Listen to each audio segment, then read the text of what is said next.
भाई पहले तो जगत की सेवा करो, फिर अपनी खोज करो, फिर प्रभु को प्रेम करो। यानी प्रभु के प्रेमी होकर, जगत के सेवक होकर आप अपनी खोज करो, ऐसा बताया गया। तो अपनी खोज करने के लिए जब प्रयास आरंभ होगा तो वो प्रयास शरीर के द्वारा नहीं होगा, क्योंकि शरीर के द्वारा तो सेवा हो सकती है, भोग हो सकता है, तप हो सकता है, खोज नहीं हो सकती। बड़ी विचित्र बात है। शरीर के सहारे को लेकर आप सही काम कर सकते हैं और शरीर के सहारे को लेकर आप तप कर सकते हैं, लेकिन शरीर के सहारे को लेकर आप अपनी खोज नहीं कर सकते। इसलिए शरीर का सहारा छोड़कर अप्रयत्न होकर हम अपनी खोज कर सकते हैं। खोज क्या कर सकते हैं?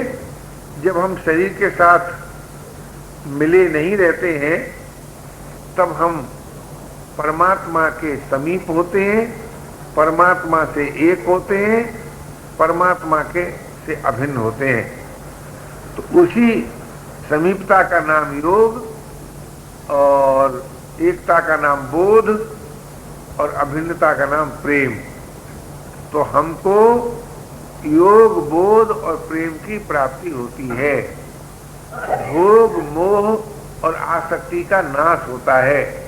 जब तक हमको योग प्राप्त नहीं है तब तक भोग की रुचि में बंधे हुए हैं, और जब तक भोग की रुचि में बंधे हुए हैं तब तक मोह में और आसक्ति में आबद्ध हैं। की भाषा समझते हैं आप? मोह और आसक्ति है।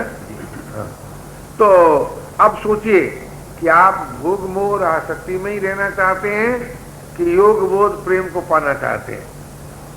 ये सोचिए।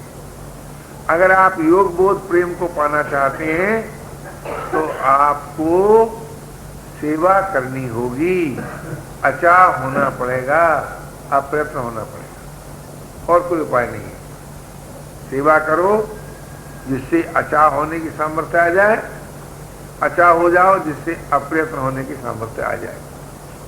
ये जरूर आ जाती है।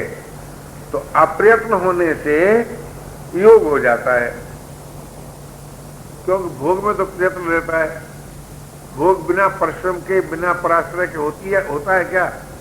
कोई भी भोग हो जी, पराश्रय परिश्रम के बिना हो सकता है क्या जी? तो योग में न पराश्रय है न परिश्रम है। हम आपसे क्या बताएं, आज योग की बड़े बड़े सेमिनार होते हैं, सम्मेलन होते हैं, और योग के नाम पर शरीर विज्ञान और मनोविज्ञान की कुछ क्रियाएं सिखाते हैं, बताते हैं। योग के नाम पर शरीर विज्ञान योग नहीं है, और सच पूछिए तो मनोविज्ञान भी योग नहीं है। क्यों? मनोविज्ञान माने मन का व्यापार, शरीर विज्ञान माने शरीर का व्यापार, और वो व्यापार जिसमें शरीर का और मन का हित हो, इतनी बात है। लेकिन वो योग नहीं है। योग तो शरीर विज्ञान, मनोविज्ञान, इन दोनों से परे है। क्यों? योग जो है ना, ये मनुष्य का अपना जीवन है। योग का डिफिनेशन कर तो रहा हूं, जो डिफिनेशन जो हमें उससे मिला दे जो हमसे अलग नहीं है, अपने में अपने को मिला दे। एक योग का डिफिनेशन ये है। अपने को अपने से मिलाने वाले का नाम योग है, का योग है। और ये डिफिनेशन आगे चल के योग के फल के रूप में बताया है।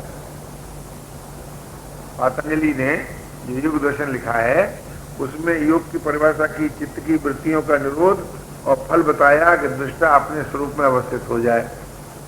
तो अब मानव सेवा संघ में इस बात को ऐसे बताया कि योग का बाह्य रूप बताया अप्रयत्न, अचाह और अप्रयत्न,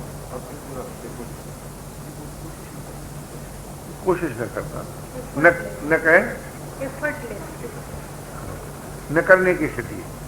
तो न करने की स्थिति को भी योग कहते हैं, लेकिन मैं ऐसा मानता हूं कि न करने की स्थिति में हमारा उससे योग होता है जो अपना है, अपने में है, और अभी है, और अविनाशी है, और समर्थ है इत्यादि, अद्वितीय है, एक ही है। तो योग परमात्मा के साथ होता है, ऐसा मान लो बोलचाल की भाषा में।